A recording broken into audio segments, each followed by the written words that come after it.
tempo que aquela situação era chegada para a vida de Jonas, como está escrito em Jonas, capítulo 1, e o versículo 9 é um que eu acho bastante interessante, diz: E ele lhes disse: Eu sou hebreu e temo ao Senhor, Deus do céu, que fez o mar e a terra seca. Então os homens encheram de grande temor e lhes disseram: Por que fizeste tu isso? Ou seja, já sabiam que estava acontecendo aquela tempestade, aquele vento, aquela situação, por alguma desobediência que Jonas teve ao Deus de Israel.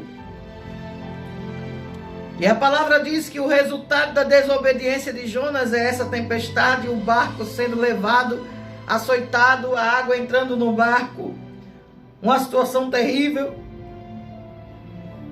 E a tristeza de Jonas veio quando percebeu que a sua atitude de desobediência também estava levando a outras pessoas a mesma situação de desespero.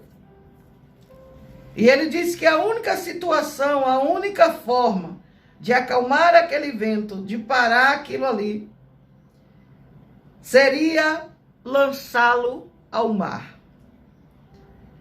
Ao tempo que cada um deles, olhando um para o outro, não sabiam o que fazer, de repente, levantaram Jonas, o lançaram ao mar e cessou a fúria do mar. Temeram, pois, esses homens ao Senhor com grande temor e ofereceram sacrifício ao Senhor. Deparou, pois, o Senhor um grande peixe para que tragasse a Jonas. E esteve Jonas 3 dias e 3 noites nas entranhas do peixe. Mas aí vem Jonas e começa a orar do seu inferno, da sua situação de desobediência. Começa a entender que era necessário que ele atendesse a ordem do Senhor, que dizia: levanta-te e vai a Nínive, clama contra ela, porque a malícia subiu até mim. E Jonas se levantou para fugir diante da face do Senhor para Tarsis. E descendo a Jope, achou o navio para ir para Tarsis. Pegou, mas não chegou lá em Tarsis, porque a desobediência dele lhe levara para um caminho, talvez, olhando assim humanamente falando, sem volta. Porque a desobediência ao Deus vivo, a ordem do Senhor é desse jeito. Acarreta a uma ida sem volta. E Jonas, quando viu que estava pondo aquele povo em perigo, estava pondo aquele povo em situação de morte, pensou melhor e decidiu contar-lhes o que acontecera. Mas lá dentro do peixe, das entranhas do peixe, disse na sua angústia, clamando ao Senhor, e ele lhe respondeu: de dentro do inferno eu gritei e tu ouviste a minha voz. Porque tu me lançastes no profundo, no coração dos mares, e a corrente me cercou, todas as ondas, as tuas vagas têm passado em cima de mim. Mas o Senhor deixou que Jonas passasse por esta situação. Mas quando ele se humilha, ele se oferece em sacrifício com voz de agradecimento. O voto que eu fiz eu pagarei a ti, Senhor, me ajude e me salve. Acontece que o peixe chegou e vomitou Jonas na terra. E veio a palavra pela segunda vez a Jonas dizendo: vai à grande cidade Nínive e prega contra ela a pregação que eu te disser. E levantando-se Jonas, depois de passar no inferno, num barco tempestuoso, vai atender a primeira ordem do Senhor, que era onde ele não deveria ter desobedecido. Levantou-se Jonas e pregava ali por 40 dias. E dizia que Nínive seria subvertida. E os homens de Nínive creram em Deus, proclamaram um jejum e vestiram-se de pano de saco, desde o maior até o menor, porque esta palavra chegou ao rei de Nínive. E levantou-se do seu trono, tirou de si as suas vestes e cobriu-se de panos de saco e assentou sobre as cinzas. Naquela época era normal vestir uma roupa de cilício, que era uma roupa de sofrimento. Pessoas que estavam enfermas colocavam estas roupas de saco para mostrar o seu sofrimento. Às vezes, quando ia entrar em jejum, em sacrifício, era necessário esses sinais. Os homens estavam cobertos de pano de saco, clamaram fortemente a Deus, se converteram cada um do seu mau caminho, da violência que é nas suas mãos. Quem sabe se fazendo isso, dizia Jonas, se voltará a Deus e se arrependerá e apartará o furor da ira, de sorte que não pereçamos. Aquele povo dizia enquanto fazia o seu sacrifício depois da pregação de Jonas. E Deus viu as obras deles, como se converteram do seu mau caminho. E Deus se arrependeu do mal que tinha lhe dito que lhes faria, e não o fez. Eu sei que talvez você diga assim,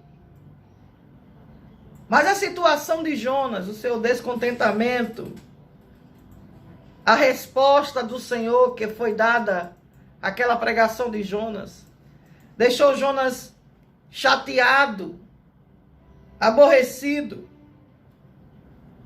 dizendo, não foi isso que tu me dissesses ainda na minha terra. Por isso me preveni fugindo para Tarsis, pois sabia que és Deus piedoso e misericordioso, longânimo e grande em benignidade, e que te arrependes do mal. Peço-te, Senhor, que tires a minha vida, porque é melhor morrer do que eu viver.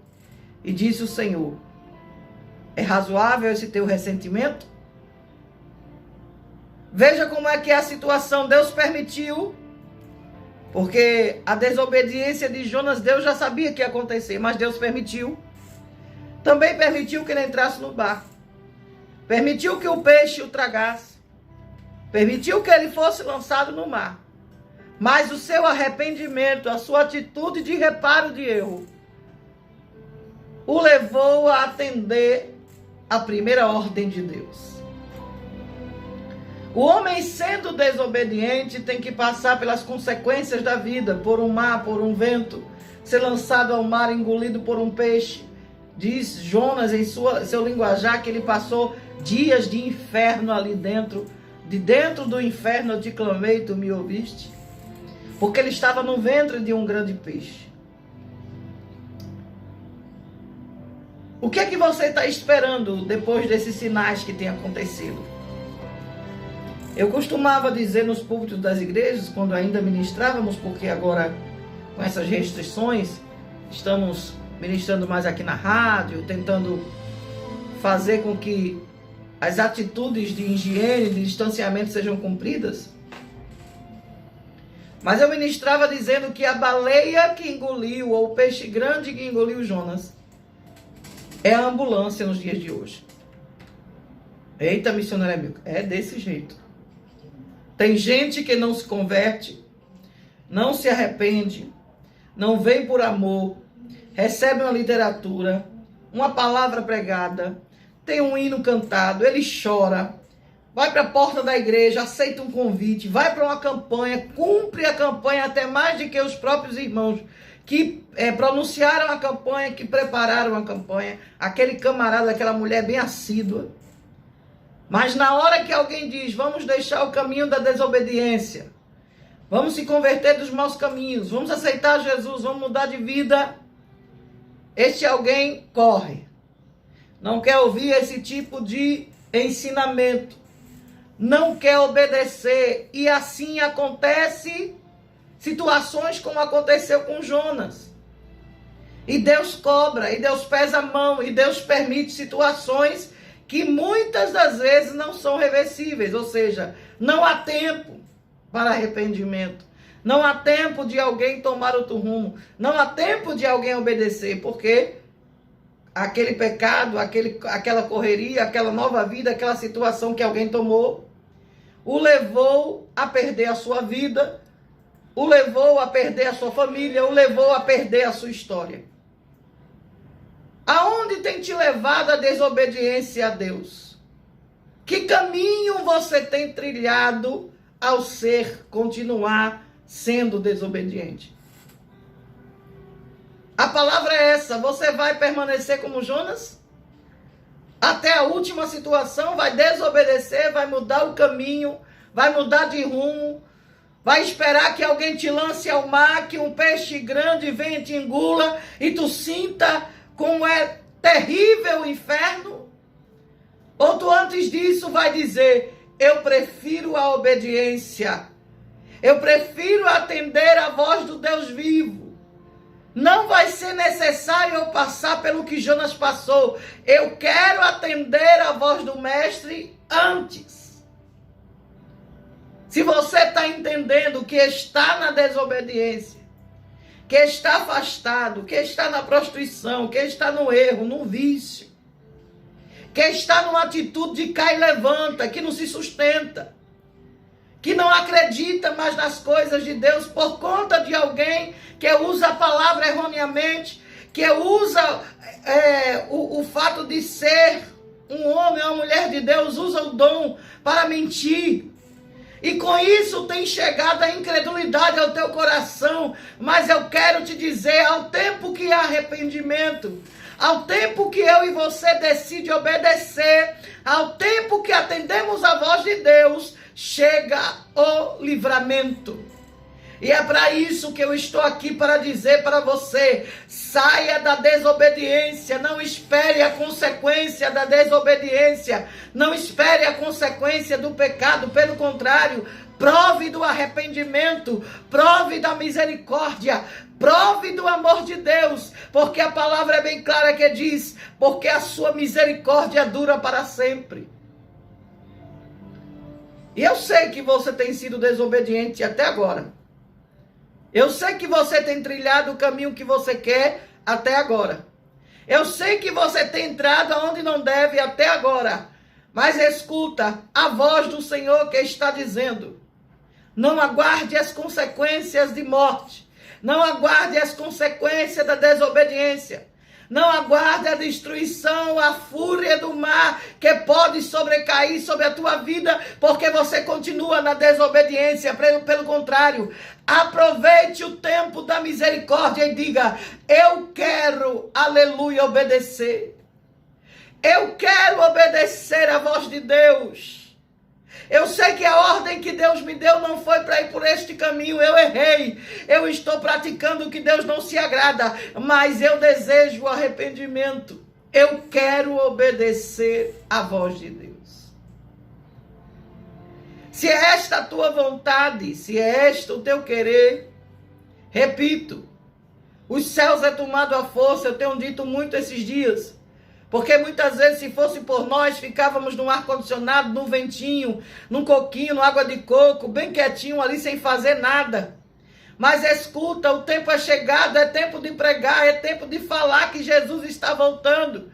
E é tempo de dizer ao desobediente: se arrependa, peça perdão, porque a misericórdia de Deus dura para sempre.